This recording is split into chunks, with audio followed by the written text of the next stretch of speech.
সন্দেশখালীর মা বোনেদের জন্য আমি নিজে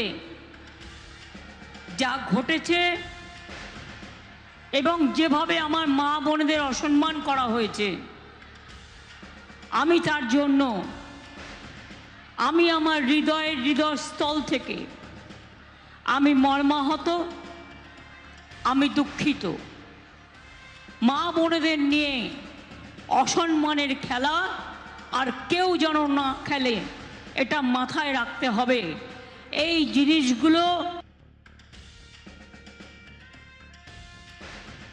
বাইরে না আসলে মানুষ বুঝতে পারত না অ্যাকচুয়াল বিজেপি চক্রান্তটা কি করে করেছিল। ভোটের আগে বিজেপির প্ল্যান এ সন্দেশখালী বাতিল হয়ে গেছে, মা বোনেরাই বাতিল করে দিয়েছেন। প্ল্যান বি মন্দির মসজিদ দাঙ্গা লাগানো, হিন্দু মুসলমানে দাঙ্গা লাগানো, সেটা এখনো চলছে। দাঙ্গা যাতে লাগাতে না পারে, এলাকা যাতে শান্ত থাকে, আমি সবাইকে তার জন্য আবেদন জানিয়ে যাব। আপনারা ভয় পাচ্ছেন? ভয় পাচ্ছেন? কেউ বলছে হ্যাঁ, কেউ বলছে না। ভয় পাচ্ছেন মায়েরা যে লক্ষ্মীর ভান্ডার বন্ধ হবে? কি বলেছে অডিও ক্লিপে যে বিজেপি জিতলে লক্ষ্মীর ভান্ডার বন্ধ হবে? আরে জিতবে তো তৃণমূল, কে লক্ষ্মীর ভান্ডার বন্ধ করবে? আপনারা যারা এখানে আছেন, আমি প্রকাশ্যে বলে দিয়ে যাচ্ছি, সুভাষ সরকার যখন আপনার বাড়িতে, আপনার পাড়া এলাকায় ভোট চাইতে যাবে, আর বিজেপির কোন নেতা বুথের কর্মী ভোট চাইতে যাবে, এদেরকে গাছে বেঁধে জিজ্ঞেস করবেন যে তোমাদের নেতা কর্মীরা লক্ষ্মীর ভান্ডার বন্ধ করতে চায়, তোমাদের দলের অবস্থান কি? আর আমি আপনাকে কথা দিচ্ছি, যতদিন তৃণমূলের প্রতিনিধিরা এই বাঁকুড়া জেলায় থাকবে আর অরূপ চক্রবর্তী জিতবে, আমাদের সরকার থাকবে, আপনার লক্ষ্মীর ভান্ডার আমরা বুক দিয়ে আগলে রাখবো। কেউ আপনার লক্ষ্মীর ভান্ডার স্পর্শ করতে পারবে না, আমাদের গ্যারান্টি। যেভাবে আপনারা প্রতি মাসে লক্ষ্মীর ভান্ডার পাচ্ছেন, যতদিন বাংলায় মমতা বন্দ্যোপাধ্যায়ের তৃণমূলের মামাটি মানুষের সরকার থাকবে, মাসের 3 তারিখের মধ্যে আপনারা লক্ষ্মীর ভান্ডার ততদিন পাবেন, কেউ আটকাতে পারবে না। দেশের প্রধানমন্ত্রী চাইলেও আটকাতে পারবে না, দেশের রাষ্ট্রপতি চাইলেও আটকাতে পারবে না, আমাদের গ্যারান্টি, আমরা কথা দিয়ে যাচ্ছি।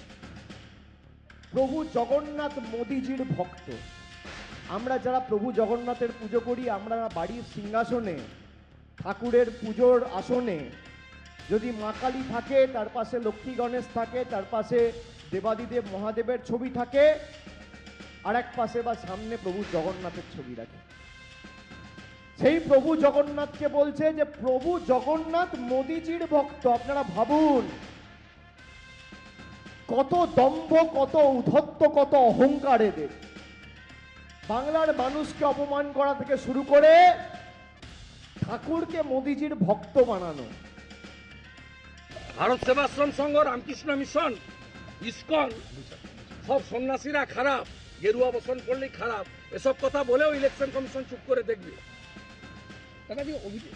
কি ভাষা বলেছে মহিষাদলে এসে, বাপ বেটা গদ্দার। ইলেকশন কমিশন তখন ঘুমায়? মা বেটার ক্ষেত্রে একরকম আইন, আর অভিজিৎ গাঙ্গুলির ক্ষেত্রে আরেক রকম আইন। মমতা ব্যানার্জির নিষেধাজ্ঞা আগে জারি করা উচিত ইলেকশন কমিশনের। মমতা ব্যানার্জি সন্দেশখালীর মা বোনেদেরকে যে ভাষায় তাদের রেট কত বলেছেন, ভাইপো বলেছে 2000 টাকার রেট, তার ক্ষেত্রে কেন অ্যাকশন হয় না?